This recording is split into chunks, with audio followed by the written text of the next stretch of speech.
Fala, meu povo, de volta, hein? De volta por quê? Porque eu já fiz um vídeo hoje sobre Barcelona 2, Atalanta 2. Então tem no canal. Se você não viu ainda, pode ir lá ver. E se você não está inscrito ainda aqui no canal do YouTube, se inscreve para você não perder os próximos conteúdos. É uma forma também de ajudar quem está produzindo conteúdo para vocês, além de fazer o básico, né? Deixar um like, comentar o que você está achando dos vídeos, esse tipo de coisa. Eu vou passar aqui sobre algumas estatísticas dessa primeira fase da Liga dos Campeões e também a projeção dos playoffs depois das oitavas de final. Na sexta-feira eu faço também um analisando os confrontos que a gente vai ter. A gente vai ter grandes confrontos pela frente. Algumas curiosidades, meu povo, ninguém terminou invicto. Liverpool perdeu para o PSV na última rodada e não terminou invicto, embora tenha sido o primeiro lugar.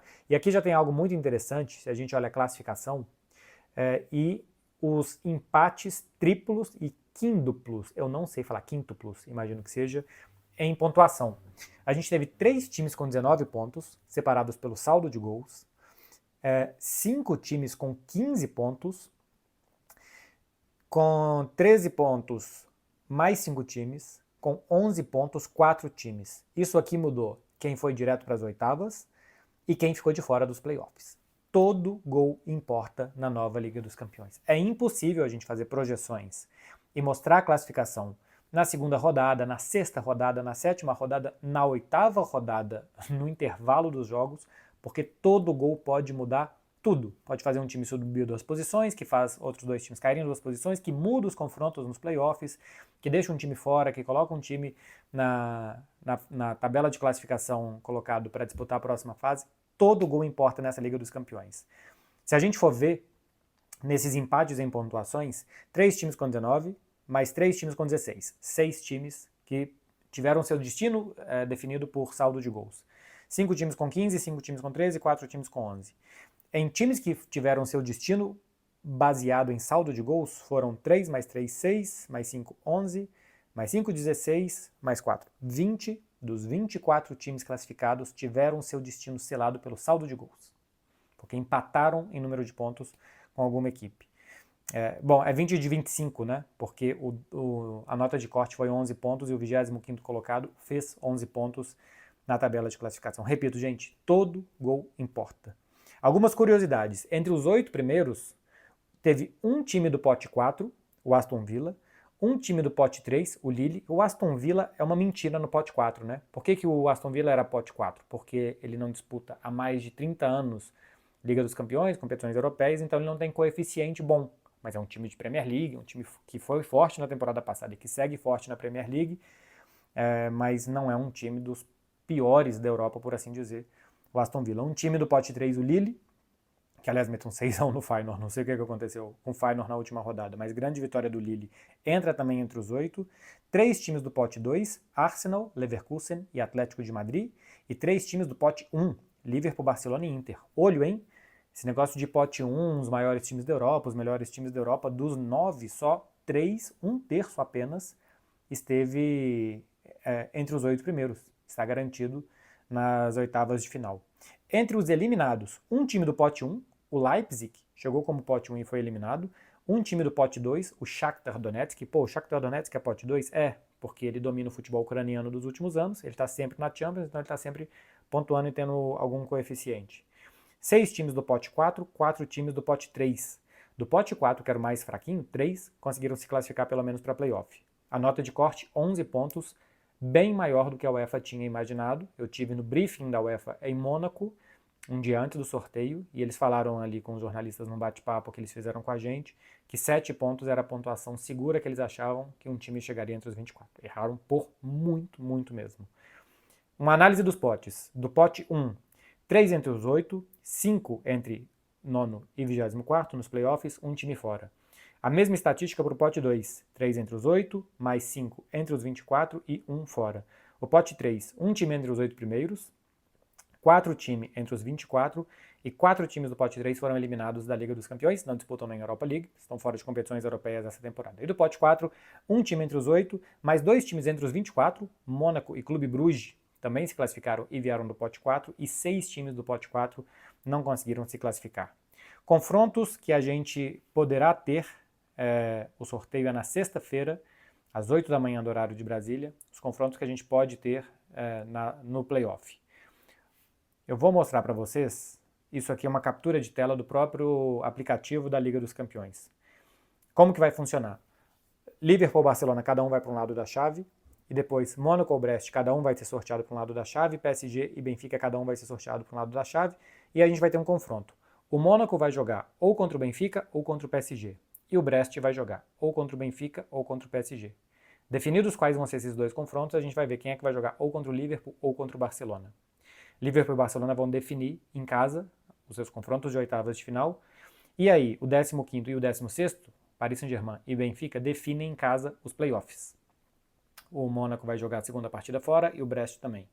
Depois a mesma coisa no confronto de baixo. O Sporting é o 23º, ele vai jogar ou contra a Borussia ou contra a Atalanta, e o Clube Bruges ou contra a Atalanta ou contra o Borussia Dortmund. Quem passar desses confrontos pega Lille ou Aston Villa. Aqui para mim vem a grande casca de banana e os grandes perdedores entre os vencedores, mas claramente o chaveamento da morte da Liga dos Campeões até aqui. O Celtic, que falou, o que eu tô fazendo aqui? O Celtic vai jogar ou contra o Bayern ou contra o Real Madrid, e o Manchester City também. A gente terá um confronto entre campeões da Liga dos Campeões já nos playoffs. O Manchester City vai jogar ou contra o Real Madrid ou contra o Bayern de Munique. E quem passar disso ainda pega Atlético de Madrid e Leverkusen, que são dois times fortíssimos dessa temporada. Então já nas oitavas de final, vamos imaginar que o Real Madrid pega o Celtic. Se ele passar, ou ele pega um clássico contra o Atlético de Madrid, ou ele pega um Bayer Leverkusen, que vem em um ótimo momento de temporada. Mas o Real Madrid pode pegar o Manchester City. O Real Madrid não pode pegar o Bayern. É Real Madrid ou Bayern para jogar contra esses times de cima, Manchester City ou Celtic. Nesse momento o Real Madrid tem 50% de chance de jogar contra o Manchester City, e uma vez passe, ele tem mais 50% de chance, ou Atlético de Madrid ou Bayer Leverkusen. Então, meu povo, o pior classificado não é o 23º ou o 24º. Os piores classificados aqui foram o 21º, o 22º, o 11º e o 12º. Se o Real Madrid, por exemplo, que foi 11º, se ele tivesse sido 13º, se ele tivesse sido Milan, ou seja, se ele tivesse ficado 2 posições abaixo, no lugar do Milan, ele ia jogar contra Juventus ou Feyenoord. É melhor jogar contra Juventus ou Feyenoord que ter 50% de chance de jogar contra Manchester City ou Celtic, né? Celtic tudo bem, mas Manchester City não. E o Celtic, que foi 21º, se ele tivesse sido 23º, por exemplo, no lugar do Sporting, o Celtic teria Dortmund ou Atalanta pela frente. São dois times chatos, enjoados, mas não seria Real Madrid ou Bayern de Munique. Então, é o que a gente fala. Ficar entre os 8 é muito bom porque você passa esse playoff. Agora, no playoff, é impossível saber se quanto mais acima você se classificar, é melhor. É impossível saber. É impossível. Porque ficar em 13º é melhor que ficar em 11º ou 12º. Porque o Milan vai ter Feyenoord ou Juventus, e quem está em 11º ou 12º tem 50% de chance de ter o Manchester City pela frente. Embora seja um Manchester City bem fragilizado, hein? Tô assistindo a temporada do Manchester City, e contra o Clube Bruges também deu para ver que o jogo só ficou calmo depois do 3-1, mas foi um sofrimento de contra-ataques que não consegue parar o Manchester City. E para finalizar o último confronto, o Feyenoord ou a Juventus vão jogar contra o PSV ou Milan. Então pode ter Feyenoord contra PSV ou Milan, Juventus contra Milan ou PSV. Quem passar pega Arsenal Inter, enjoadíssimo também aqui, pegar Arsenal Inter de Milão nas oitavas de final. Eu não fiz um comentário muito específico sobre o Paris Saint-Germain porque eu deixei por último. O Paris Saint-Germain pode estar no caminho do Barcelona já nas oitavas de final. E se eu fosse o Barcelona, não ia querer. O crescimento do Paris Saint-Germain nos jogos contra Stuttgart e Manchester City, o Paris Saint-Germain se tornou tudo o que ele queria ser. Assim, tudo que o Luiz Henrique falava que ele queria que o time fizesse nas entrevistas, o time fez nesses 2 jogos. Assisti contra Manchester City e assisti o primeiro tempo do jogo contra o Stuttgart, e para mim já tinha sido bastante. E o Paris Saint-Germain pressiona muito bem na frente para roubar a bola, ataca em altíssima velocidade, tem um crescimento muito grande do Barcola. Esses 2 jogos dele foram muito bons. É um time que quando precisa correr para trás consegue. O segundo gol contra o Stuttgart sai depois de uma defesaça do Donnarumma, e no contra-ataque o Paris Saint-Germain faz o segundo gol. Grande jogo do Dembélé contra o Stuttgart, que fez 3 gols também.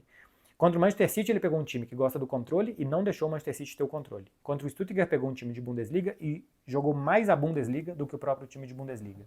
Pressionou bem na frente, pressionou alto, roubou muitas bolas, não deixou o Stuttgart ter velocidade no jogo, porque o Stuttgart não conseguia ganhar os duelos contra o Paris Saint-Germain. Eu não sei se vai ter constância o PSG, mas o que conseguiu fazer nesses 2 jogos é realmente de chamar atenção. e é um adversário muito perigoso que ou o Liverpool ou o Barcelona, uma vez que passe o PSG, vai jogar contra Brest ou Mônaco, vai ter um confronto doméstico, e aqui para mim, para o Paris Saint-Germain, isso é uma delicinha. Olha o que o Paris Saint-Germain está fazendo no campeonato francês, que está invicto, e que conseguiu ganhar do Mônaco de virada, um 4-2, jogando no Principado contra o Brest, eu não me lembro qual que foi o resultado, mas assim, o confronto doméstico aqui para o Paris Saint-Germain é muito bom. Se fosse contra o Benfica, eu acho que seria bem pior para o Paris Saint-Germain, mas o fato de pegar um confronto doméstico no playoff é muito bom. Eu acho que o Paris Saint-Germain vai passar. E a partir daqui, as oitavas de final vai ter Liverpool contra PSG ou Barcelona contra PSG. Eu já tô me antecipando? Tô.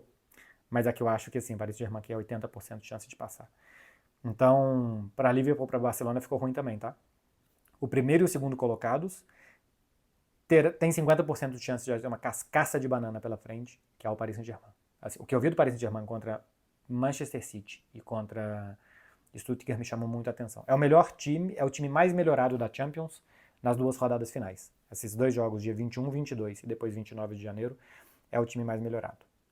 É isso, meu povo. A minha análise dos confrontos da primeira fase. Gostei muito. No Fred Beckler Explicam dessa semana, eu tinha dito, quem não gostou da primeira fase da Liga dos Campeões, eu acho que é porque não entendeu. Até, assim, não é que eu não concorde, que eu acho um absurdo uma pessoa não ter gostado.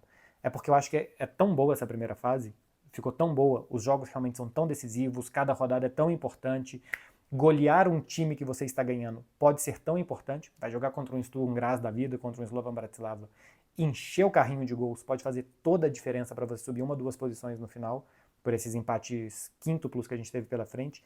Todo gol importa, toda rodada importa, todo confronto direto é completamente decisivo para você e gera um efeito borboleta em todo mundo. Para mim é uma sucessão, tá? Aumentou o número de jogos, colocou mais duas rodadas, criou mais um playoff, criou mais um mata-mata que vai ser interessante de ver. Para mim é uma muito bola dentro do que a UEFA fez. E a gente vai ter daqui já 2 semanas grandes confrontos pela frente. Na sexta-feira eu analiso mais detalhadamente os confrontos que a gente vai ter, mas aqui foi para fazer um resumo mesmo dessa primeira fase. Deixa aí nos comentários o que vocês acharam, se você chegou até aqui. Imagino que você tenha gostado, então imagino também que você vai deixar um like e vai se inscrever no canal, né? Vai ser mal criado no finalzinho do vídeo. Valeu, gente. Até amanhã com a Semana do Barcelona para vocês. Tchau, tchau.